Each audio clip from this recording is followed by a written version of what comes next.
Ross here from Indirect Response and Melody Episcopate. I'm just going to go through the patches that I use with my Line 6 HD500.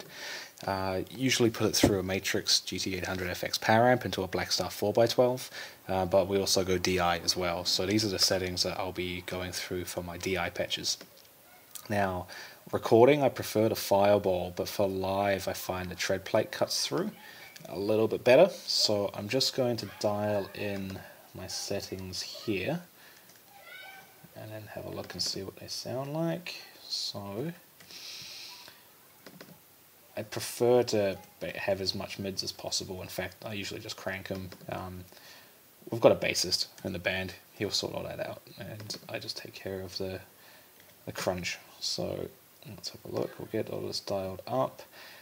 I don't touch the deep editing too much. I put the sag down a little bit just to take away that flobby Mesa dual rec sag, but apart from that I don't touch anything else. I'm not a big fan of impulse responses. Everything that's there sounds sweet, so yeah, that's all I do. Same with the noise gate. I know that there's a hard gate, but I'm not a huge fan of it because it's a bit too much. It's good for the stop on a dime kind of playing, but we don't necessarily need that with Indred or MTE. I like it being a little bit loose, and yeah, so I have the settings there. So that's what it sounds like.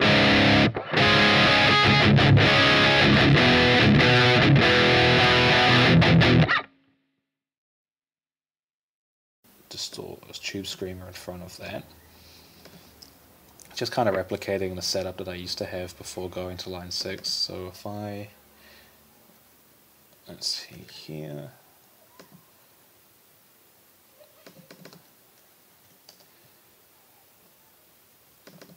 just changing a few things.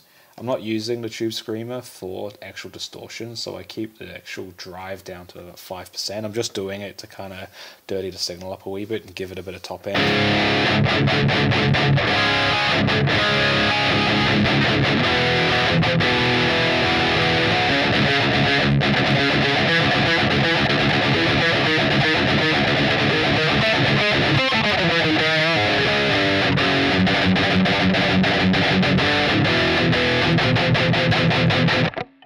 Right, so that's that. So what I'll do now is just get my lead settings. Now I put everything in the same patch because that way the trails of all of your delay and reverb continue. If you change patches on a line 6, it doesn't have enough processing power to actually continue with the trails of the previous effects.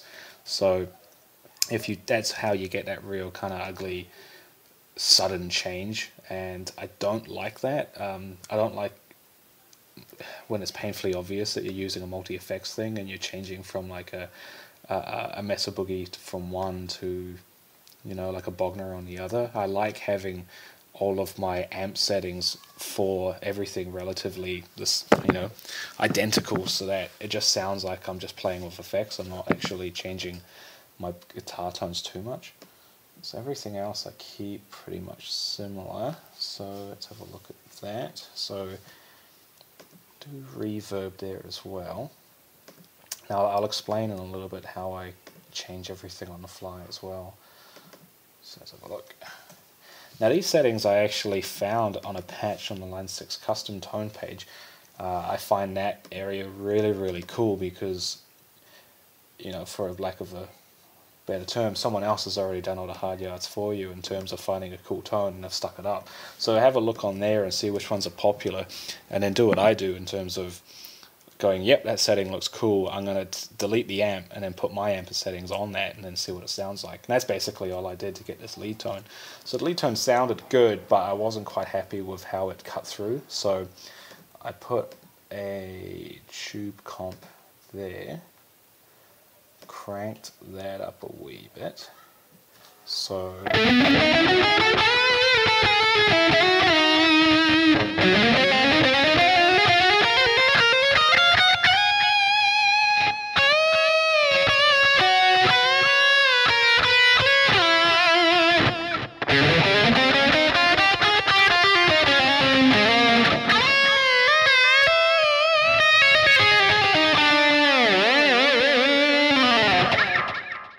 So that's my in-dread lead tone. You can hear without a tube comp.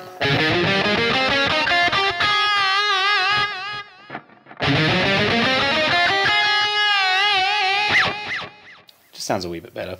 Now, what I do as well with in-dread is I have another delay pedal out front, and that's for a layer that we have with Apophis. Pretty much exactly the same settings, and this is to get that kind of weird post-rock kind of, you know, crazy.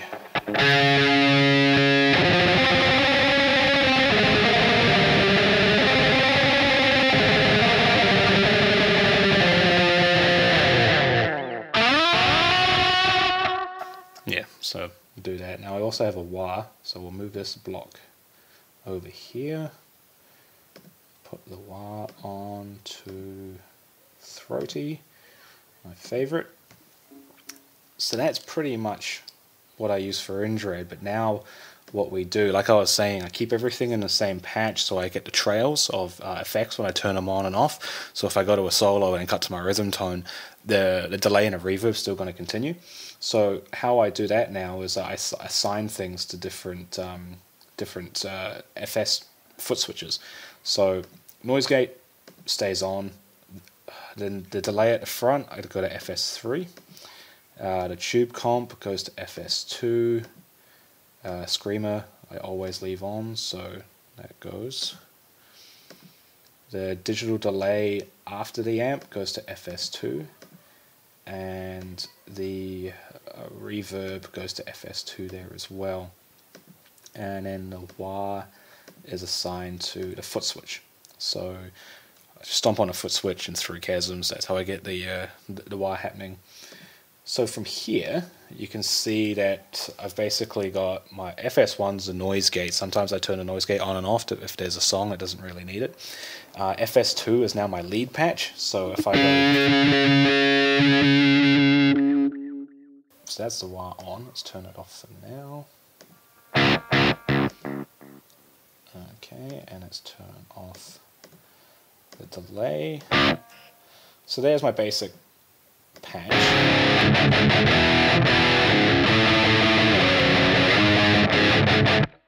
If I want to switch live, I click FS2. That turns on the delay, the reverb, and the tube compression.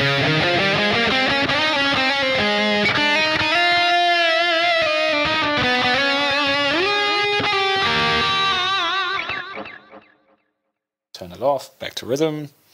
FS3 is now my layer.